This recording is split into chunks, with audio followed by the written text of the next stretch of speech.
everybody, it's Steve. How's it going? So you're watching, this channel's called Still Working It Out, Life on the Road. So it's Still Working It Out, Life on the Road. And I'm not on the road right now. I'm just, I technically am on the road right now, but I'm not like, truck driving yet or anything like that, which is basically living on the road.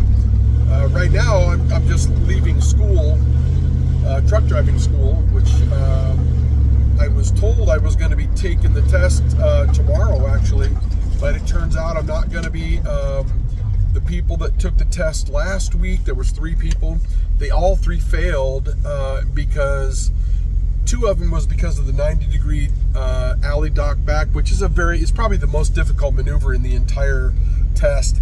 And the other person failed something in the driving. He didn't cut short enough, and he accidentally went over an edge, with a part of his tire. And if it had been a curb, he would have hit the curb. So that failed him.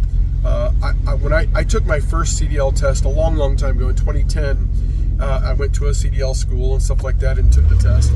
And I was terrified during the entire test itself. After the school was done, I was absolutely terrified that I was going to hit a curb. And it was in heavy traffic in Davenport, Iowa. And I'm just telling you, out of pure luck, I did that test well, and I passed it, and I had my Class A CDL. And I really am a knucklehead for giving it up, but I thought I was all done driving truck. And so when I went to a new state I went to get my driver's license renewed in that state, which you're required to do by law, they told me I had to have a DOT physical for that state to get that CDL there, and I was thinking, I'm not driving truck anymore. So I said, to heck with it. I said, just go ahead and drop that CDL, which is really dumb to do. I should have really reflected back to how hard that test was and stuff, but I really didn't think I was going to need it again. But what I should have done is just gone and got the physical and just kept the CDL. Woulda, coulda, shoulda. I could write a book on how many times I've made bad decisions on doing stuff and not taking opportunities when I should have to take an opportunity to better myself. But that's neither here nor there. So today I've been talking about what it's like to start a new business and things like that. And currently I have 2 businesses that are completely ready to go. And my focus is on the first one. The first one is my ultimate goal. I actually only started the second one as an idea to help fund the first one. The first one, I've got to be able to. I have a marketing company in mind. They're called Thrive, and they're going to do the digital marketing and also the scheduling. So it's almost like an answering service, but it's all AI and stuff. And the business I'm gonna start, which I've already started it, but I've got to launch it. The business I've got to launch is very heavy in scheduling. I'm not going to be doing the work. I'm basically hiring all the beginning people and stuff like that, but I need this other service it's about $800 a month to get it going. So that's all on pause. I started the second company as a consultantship for doing something that I used to do. And it really helps property investors and people that do property management and stuff, to help them really cut down and make their maintenance programs more efficient. And I'm totally qualified to do that, but getting that marketed out there, so people know about it and stuff like that, it's not that easy. I thought it was going to be easier than it really is. I thought I was just going to be able to go on LinkedIn, which is business to business, and put out, ads and stuff. But LinkedIn has kind of been taken over a little bit by some of these foreign bots, type of thing, where I got tons and tons of calls, but it was all for people from India and headhunters trying to hire me to other countries and stuff. And I'm like, yeah, I could do that, but that's not what I want to do. I want to do this consulting in the United States. So needless to say, I basically ran into the same problem. I'm just not getting my message out there. So my bachelor's degree is actually in marketing. But what that told me was that what I was running into was something that I could not overcome without the assistance of another service, because that is a full-time job, and these days it really needs to be digital, you know, and there's a lot of stuff that you need to take advantage of in digital marketing that I just am not equipped for. So the smart thing to do is to hire a company like Thrive to do that stuff for you. So that's why I'm in the truck driving school, so that I can start in the next month or so. I'll be done with this, and I'll start driving truck over the road for 5 years, so that I can build the capital that I need to launch that properly. So once that marketing thing starts, I've actually got to start from that moment. I've got to go to my market area that I'm going to begin it in, which is Eugene, Oregon, and on the I-5 corridor, all the towns on the I-5 corridor, starting from Eugene up and down. I'm going to be hiring cleaners, managers, trainers, HR, and assistant managers and stuff like that. So I've got a bunch of hiring to do, which I'm going to do all that myself. I've got a bunch of training to do of the initial people, which I'm going to do the initial training of the trainers myself. And then I'm going to be training the managers and stuff in what they'll be doing. So I've got a big, that's several months, like 4 to 6 months worth of just solid, never-ending hiring and training. So I'll be getting calls already. The service will be basically online, and I'll have people already booked for appointments and ready to go as quickly as I can get cleaners trained and out there, and the infrastructure in place to get them all the stuff they need when they need it, and everything. So that the starting the business part, which a lot of people run into, that's the difficult part, is actually really the easiest part. During COVID, just before COVID, like 2 or 3 months before COVID, I finally got diagnosed with multiple sclerosis, and I have a rare kind of multiple sclerosis where it only progresses so far, and it doesn't mess with my everyday stuff, except that for years I had my own business as a contractor, and I did most of the work myself, and it made it to where that I couldn't do that work anymore. The physical work of actually just doing stuff, which is normal for most people, became a problem. Within about 20 minutes for me, I just suddenly, I just fall off. I got no energy. I don't even have the energy to stand after a bit of just pretty basic work. So I figured out what I need to be doing is I can stand and direct things and train people and stuff, no problem. But I need to be able to take breaks. I need to sit down and stuff, and my brain stays great, no problem, no brain fog, as long as I don't exert myself and get to that point. If it's a hot day out and stuff, I've got to get to where that I've got some cool air and some things like that. You got to change gears sometimes in life. Just when you think you've got something down, no problem, you've got the tools, then life can change all the rules on you. And it's sort of like when you're playing a Monopoly or something with somebody, and somebody in the group gets really pissed off and flips the board over. There goes the game. And that's what life did to me. I flipped the board over. It got all pissed off, and I had to totally change my gears.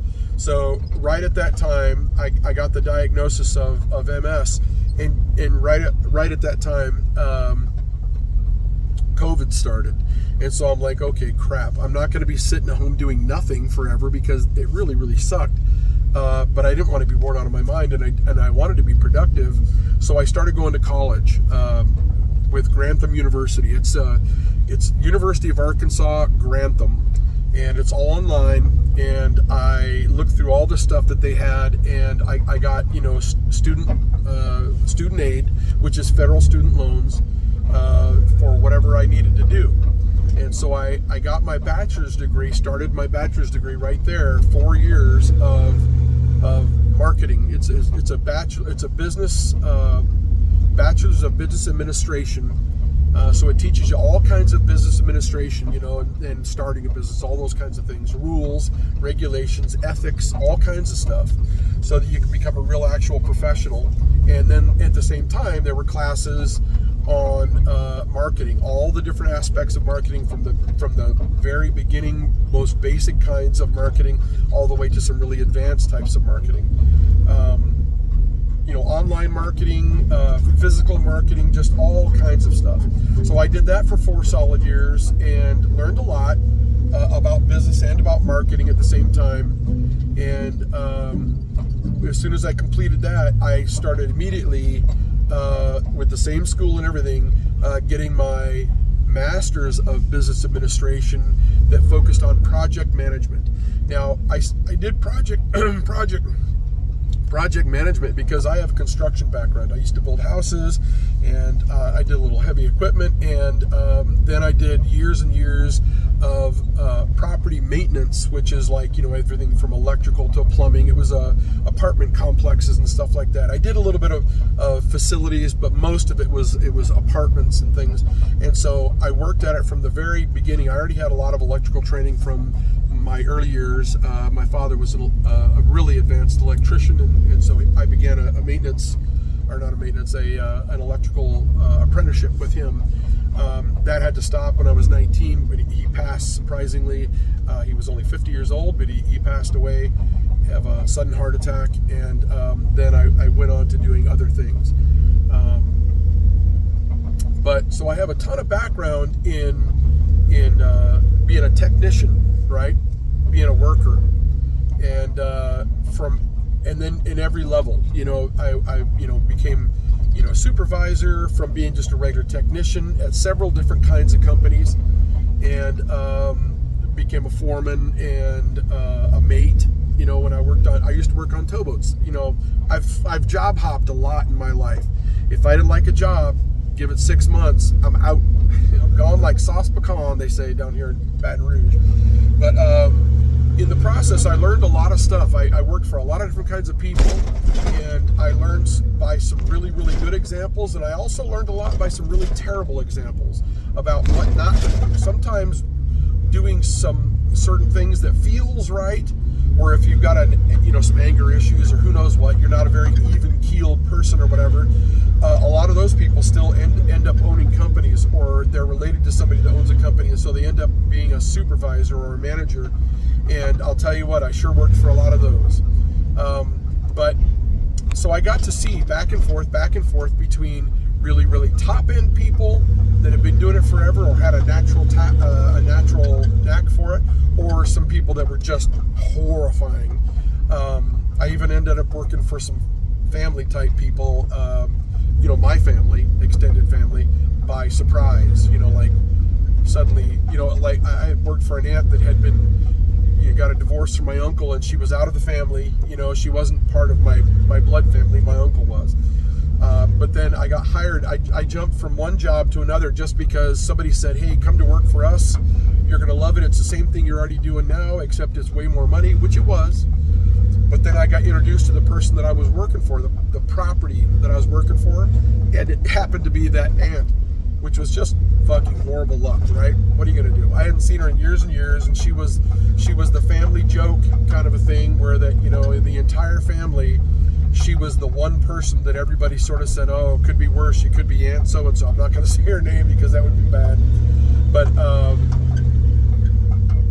got surprised with that. And I learned a little bit from her example, and also from the company's example of how they handled some things, with her. But actually, and it was surprising, for a couple of months, she shocked the hell out of me by being a normal person. It unfortunately was an act.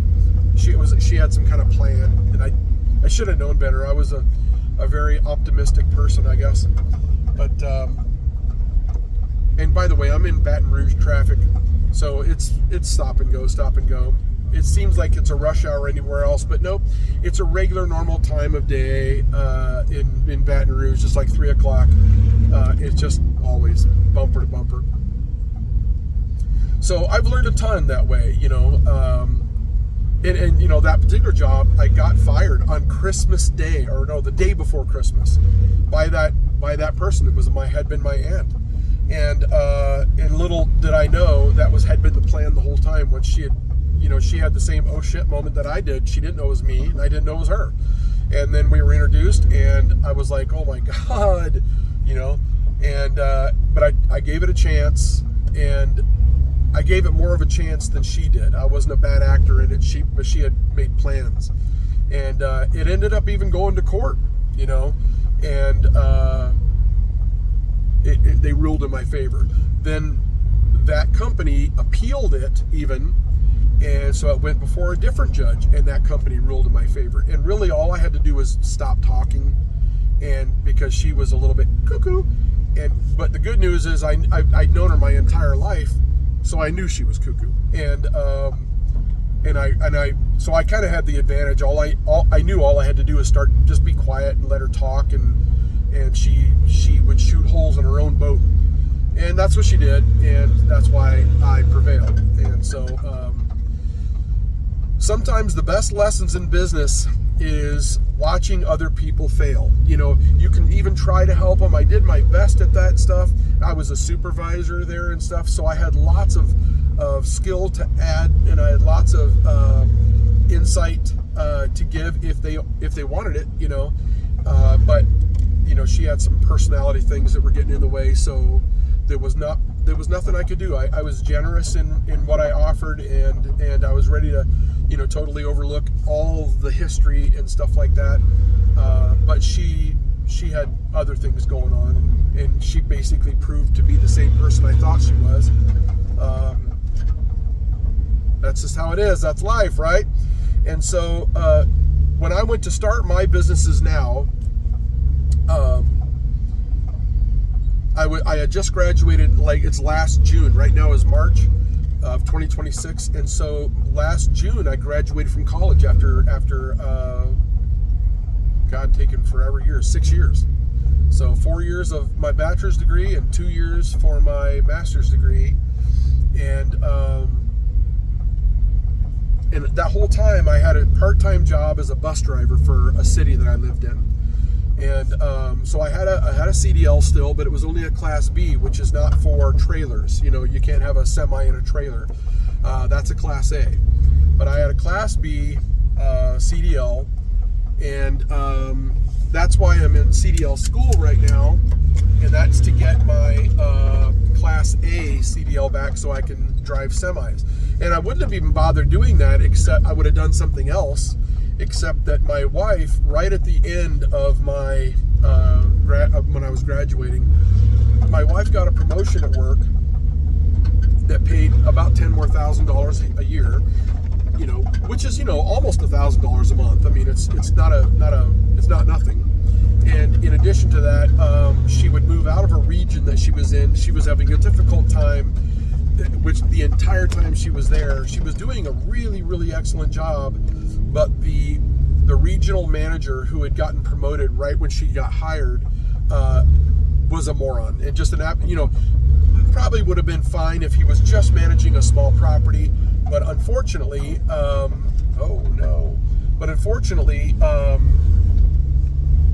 he was not equipped to have this promotion, and they gave it to him anyway, and they didn't realize, and then they didn't pay attention to what he was doing, and my wife was sort of carrying his region, because his region was only 3 properties and she was one of them, except she was the one that was twice as big as one and 3 times bigger than the other one. So all the metrics that they were going by to determine whether he was being successful or not was being determined by her property.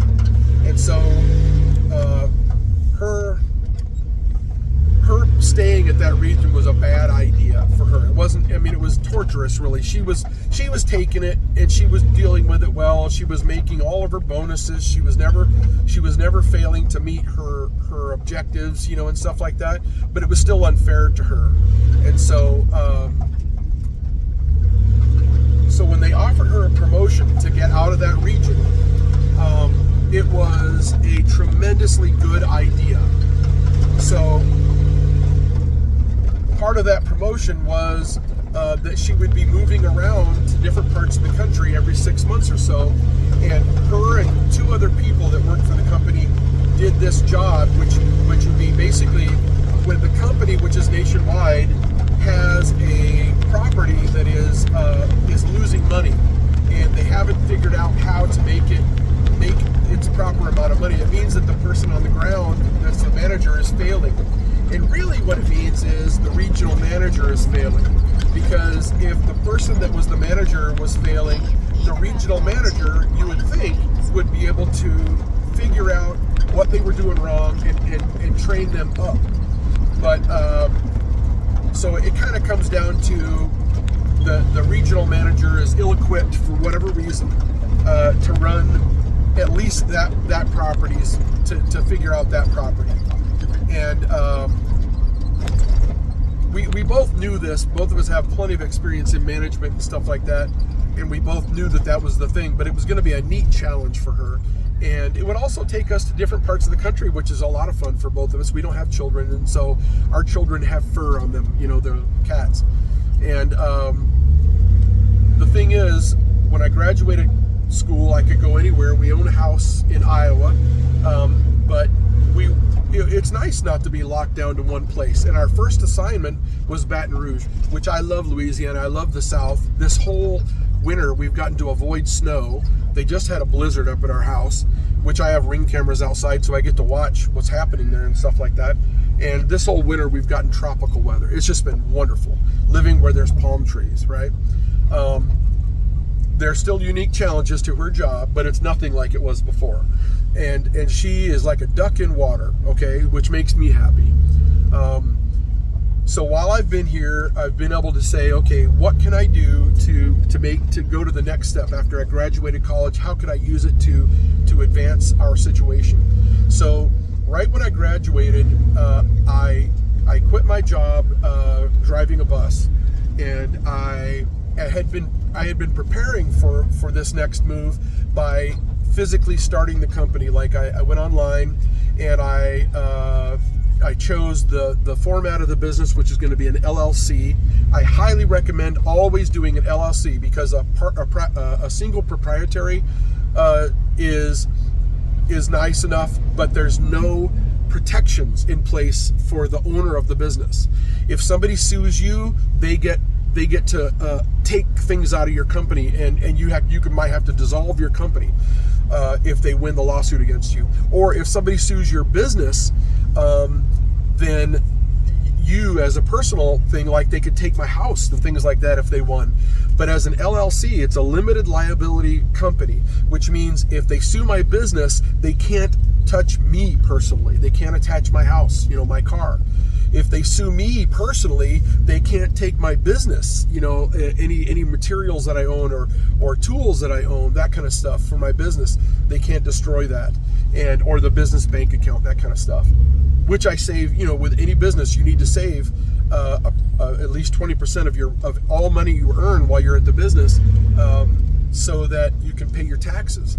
But if you were to lose a lawsuit, and your business got attached to that, they could take the money you've saved for taxes, and then you would still owe the taxes.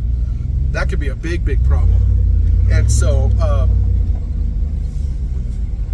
a limited liability company, and then choosing a business name is surprisingly important. Okay, you have to make the business name unique. So like when I opened my business, I wanted my market to be in Eugene, Oregon.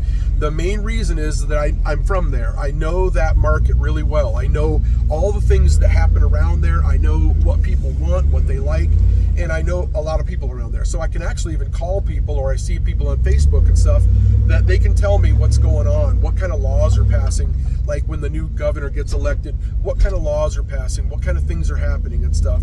There was a big forest fire there, and lots of things happened because of that, and a whole bunch of economic things changed there. So that's where I'm starting it. Also, its location on the I-5 corridor. There, I know all the cities up and down, so I have this unique knowledge that I can expand my business in that area and know what's coming ahead of time. Okay, and so I was living in Iowa, where my wife was, where our house is, And I started the business in Oregon from Iowa, all online. Okay, so I did all the paperwork. I was able to use a friend of mine's address in the beginning, and when I actually launch the business from Oregon, I will have my own address there, and then I will use that as address, and I will change that in my business license. So that'll make it completely legit. The company has earned no money, so there's no kind of fraud or anything like that. It's all legit. Okay, and so the next thing to do when you're starting your business is you have to choose a unique name. You can't take a name that's already being used for your business, which, you know, even if you use your last name or something, there's no guarantee that that's not already being used by somebody else with the same last name as you. And so, and I didn't want to use my last name. I wanted to come up with something that sounded nice, that was short, that people could remember. Like, I always think back to like the business of Kodak cameras. Kodak is a perfect business name. Pepsi, Coca-Cola is a perfect business names. Things that are short, sweet, and hard to beat. Anybody can spell them. You don't want to spell your business name with some crazy spelling if you can help it. Imagine if your business was McConaughey, like Matthew McConaughey's name. Who the hell knows how to spell that? You know, so I wanted it to be a unique name that's not already being used, and also words that make you know what the business does, right? Like, for me, the weakness of something like Kodak is, if you use the word Kodak, what does that even mean? You know, somebody has to know what your business is through advertising to know what Kodak does. And so my first business of all time was called Quality Home Repair LLC. And so, you know, when you saw my business in advertising of any kind, you already know that it's home repair and that it's good quality, right? And so that's what I did. I always made sure it was always really, really good quality, and I did home repairs. And I did really, really well with that business for a long time. I didn't stop it because it didn't work. I stopped it because I had to change locations. I moved to the Midwest from Oregon. That's where I had my business. And so when I chose the business name for my company, I chose it's a cleaning company, and it's like people go into your house and clean for you, right?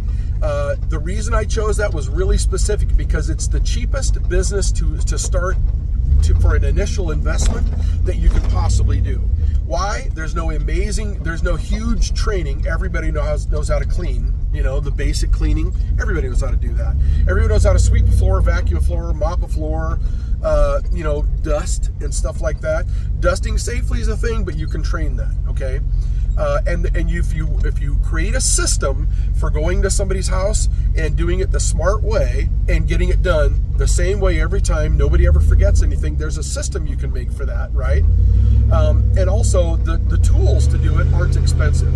Now, when I was building houses and then even repairing buildings, repairing houses and stuff, I had a ton of tools, really expensive tools. I had thousands of dollars worth of tools, okay, which I still have. But when I start my business to get it going, I want to be able to invest as little money as possible. I'm buying mop buckets and mops and brooms and vacuum cleaners and rags and gloves and those kinds of things. See what I'm saying? And so, and then of course the training. I've got to train my trainers, and as soon as I train my trainers in my system that I created, then they're going to teach my system the way I created to all my employees, all the cleaners, right? Then I designed another system that I'm going to have 2 people at all times in everybody's homes, right? And so this is all it is. You're designing with your own mind, and maybe even with the help of like ChatGPT, an AI service. You're designing systems to there was a saying in my business administration school things where that if you build a better mousetrap, people will beat a path to your door. And so the idea is, the mousetrap that already exists, but what if you invented a new mousetrap that was even better, right? Okay, I don't like mousetraps. So what if I invented a better way to have a business that goes in and cleans people's houses? Where that nothing gets missed, where always there's good quality, and where that if I take really good care of my employees, they're going to want to stay longer. They're going to get better and better and better at it.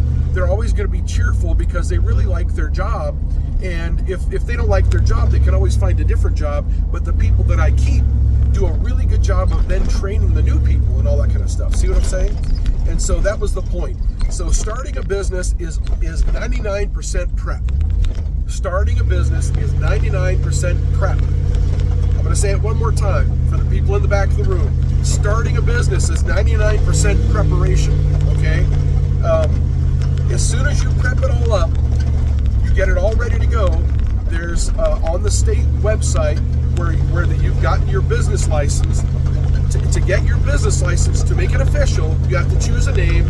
You have to make sure they do a name search on that site, and they make sure that it's not already being used and that you can own it. As soon as you choose that name, you find that name that's okay for you, you pay your money. It's like $65, and it's officially yours. Okay. Some businesses, but cleaning's not one of them, require business insurance. And so if they require business insurance, again, that's not expensive either. Now, when I ran my own maintenance company, business insurance was a little more expensive, because what if you burnt somebody's house down? You had to have at least $1 million of business insurance for that. But for the house cleaning, it's not nearly as serious. I had to have like $50,000 of liability insurance. And so sometimes you have to get that. But like I say, starting a business is 99% prep. By the time you're ready to sign your name on the dotted line, which happens online, you can be thousands of miles away from where you're going to start the business, because I was 2,000 miles away from my state. And I got the business all ready and done. And once I made it official, I downloaded all my proof of my business, my proof of my business license, my business plan, all that stuff. I downloaded all those things. I copied those things out. Now those important papers are in a file in my house. They're also in files in my computer, and they're in files at the state's board. Okay, you're official. You've done almost every single thing you have to do to make yourself a business. There's a few things to do after that, but that's the first hurdle. That's the first hurdle, and that's the end of this video. So hey everybody, I hope, please like and subscribe. You don't have to pay any money for your subscription. You just hit subscribe on there, and it'll just make it official that you're in my group, and that you can see my stuff easier. And also hit like, and what that'll do is tells YouTube that my stuff is being seen by the right people. You know, that's all they're trying to do, really find the right stuff for the right people. And then also hit the bell. When you hit the bell and click it so it stays white, that makes sure that whenever I post a new video, it pops up as an alert for you on your YouTube stuff, and that way you won't miss any new videos, which it helps you stay up to date on all the classes. So anyway, you guys are great. I really appreciate every one of you. I'm really proud of you guys for starting your own business or wanting to do that, because that's how you go from being a technician to being an owner. And I'll tell you right now, you look at every single owner out there that seems like they're doing better, they have more money and stuff. It's not magic. It's literally just learning how to do a system and how to work your system. Make a plan and work your plan, okay? So like and subscribe, and I love you guys, and have a great day.